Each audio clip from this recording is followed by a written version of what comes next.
से कोरोना विश्व भर में आया, भारत में भी आया, तब से भारत ने सबसे अच्छी तरह से लड़ाई पूरे विश्व भर में लड़ी है।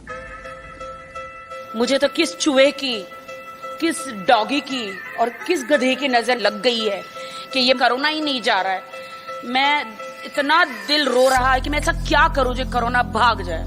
साध्वी प्रज्ञा एक बार फिर से सुर्खियों में है। उन्होंने कोरोना को भगाने के लिए हनुमान चालीसा का पाठ करने का सुझाव जनता को दिया है। तो एक स्वर में गाया हुआ हनुमान चालीसा का पाठ निश्चित रूप से सिद्ध होगा और हम कोरोना से मुक्ति पाएंगे। भाजपा विधायक सुमन हरिप्रिया ने विधानसभा में कहा कि कोरोना वायरस पर अगर गोबर का प्रयोग किया जाए तो लाभ मिलेगा। पश्चिम बंगाल बीजेपी के प्रदेश अध्यक्ष घोष, उन्होंने एक बयान में कहा था कि गौमूत्र पीने से कोरोना वायरस सहित हर तरह के वायरस से लड़ने की शरीर की प्रतिरोधक क्षमता बढ़ती है। एक और इसी तरह की बात फैली कि गौमूत्र पीने से कोरोना ठीक होता है और बीजेपी के कार्यकर्ता ने जोरा बागान में तैनात एक सिपाही को जबरदस्ती गौमूत्र पिला दिया। ये साहब राजस्थान के सवाई माधोपुर से बीजेपी के मेंबर पार्लियामेंट है। जनाब ने कोरोना को लेकर कई बड़े बड़े दावे किए थे।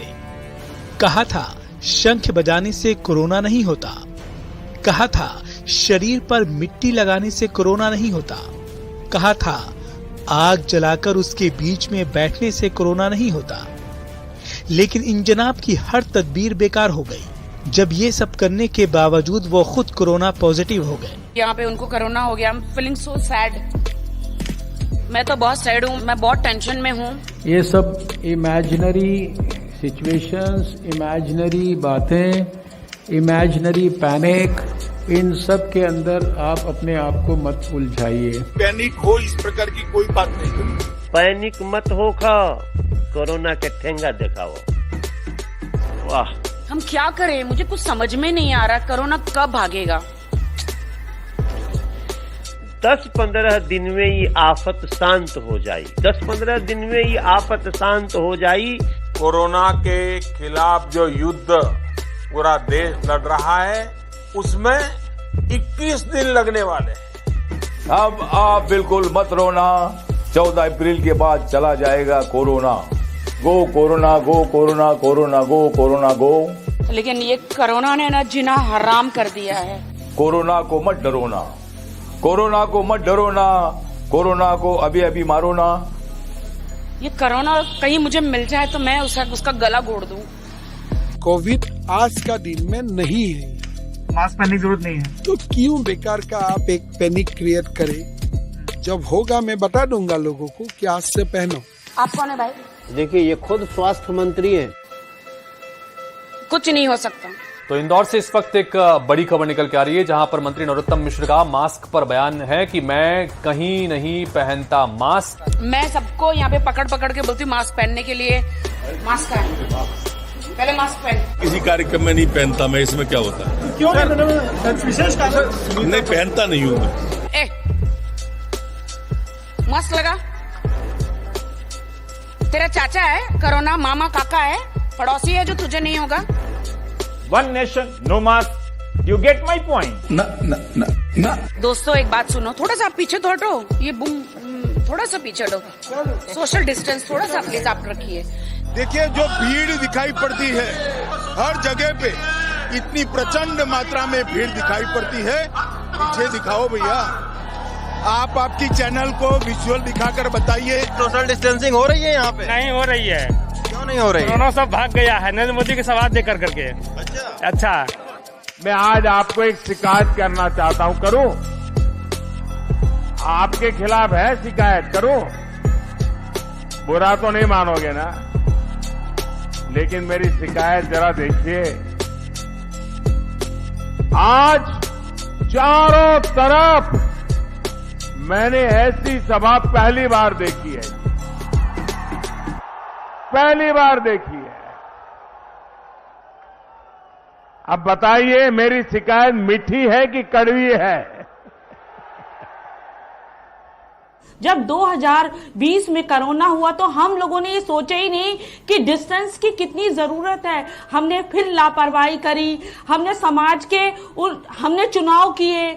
हम क्या चुनाव कर रहे हैं हम क्या हम गंगा स्नान कर रहे हैं? ये सारे कारण भी तो हम एक तरफ कह रहे हैं कि डिस्टेंस होना चाहिए, दूसरी तरफ हम चुनाव कर रहे हैं। अरे जब देश में हम अच्छे होंगे तो चुनाव भी होंगे, हम नहीं होंगे ये शमशान बन जाएगी, तो कौन चुनाव का फायदा लेगा? जब हमें पता था, गवर्नमेंट को पता था कि हाँ ये महामारी है, तो हम उस पर क्यों नहीं ध्यान दिए? गवर्नमेंट आज रैली कर रही है, सब अपने अपने राजनीतियां कर रही हैं, लेकिन यहाँ पे एक्चुअल लोग तो मर रहे हैं ना, उससे तो कुछ नहीं हुआ ना, वो तो मर रहा है, वो तो जा रहा है अपने जान से।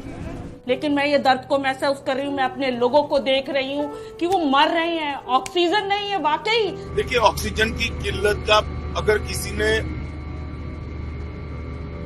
पॉलिटिकल रोना धोना है तो मैं इसको रोक नहीं सकता। सिचुएशन बहुत खराब है, ऑक्सीजन सिलेंडर्स नहीं है लोगों के पास, एक एक सिलेंडर पे 10-10 लोग हैं यहाँ पर। आपको समझ में आ रहा है? 1/10 एक सिलेंडर से 1/10 10 लोगों को जा रहा है। मेरे सामने कम से कम 7-8 मौतें तो बिना ऑक्सीजन की हुई हैं, कि ऑक्सीजन था ही नहीं, और डॉक्टर अपना काम ठीक कर रहे हैं। वो एक चैम्बर में से 6-6 लोगों को ऑक्सीजन दे रहे हैं ताकि सबकी जान बचे, और बेड खाली रूप भेज भी रहे हैं। पर सारी किल्लत यहाँ पे क्या है कि ऑक्सीजन की बहुत ज्यादा कमी है। अपना खुद का ऑक्सीजन सिलेंडर लेके आया वो मैं। दवाइयों की कीमत, आज मेरी बहन बता रही थी कि उसकी सास को कोरोना हो गया, इंजेक्शन नहीं मिल रहा था, 50,000 में 2 इंजेक्शन खरीदे। पर्याप्त मात्रा में हमारे पास इंजेक्शन है। और ये जो सामने कोविड का वार्ड बनाया गया है, इसमें सिर्फ एक इंजेक्शन देके छोड़ देते हैं। 3-3 दिन लोग वहाँ पे इंतजार करते हैं कि मैं वो कोविड के वार्ड में जाऊंगा, मेरा इलाज स्टार्ट होगा। 3-3 दिन किसी का इलाज स्टार्ट नहीं हो रहा है। क्योंकि आप सोशल मीडिया पर जितने लोगों को फोन कॉल आ रहे हैं, बस ये आ रहे हैं बेड नहीं मिल रहा है। बेड की भी कमी नहीं है, उपलब्ध पर्याप्त मात्रा में उपलब्ध है। कल रात को हम कम से कम 15-20 दिल्ली के हॉस्पिटल में घूमे, कहीं एडमिट नहीं करा। सारा पैनिक है, कहीं पर और जगह है नहीं। प्राइवेट हॉस्पिटल जाओ तो 2-2-2.5 लाख रुपए मांगते हैं, कौन देगा इतने पैसे? हम कहाँ जाएं अब पेशेंट को लेके?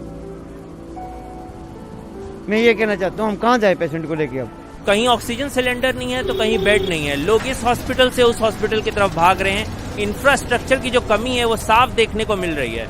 आज इंफ्रास्ट्रक्चर की बहुत कमी नहीं महसूस होती। टोटल चीज कोलैप्स हो चुकी है सर। और देश के प्रधानमंत्री ने कोई भी पहलू ऐसा नहीं छोड़ा है जिससे इस जंग में कोई भी जगह हारने की रह जाए।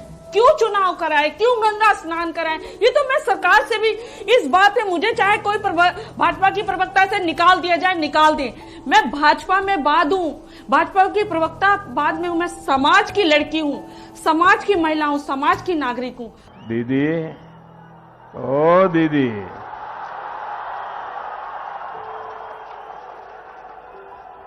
देखिए दीदी, ओ दीदी जी, कि धुंधमय आकाश का मौसम है मेरे देश में, और मौत के सहवास का मौसम है मेरे देश में।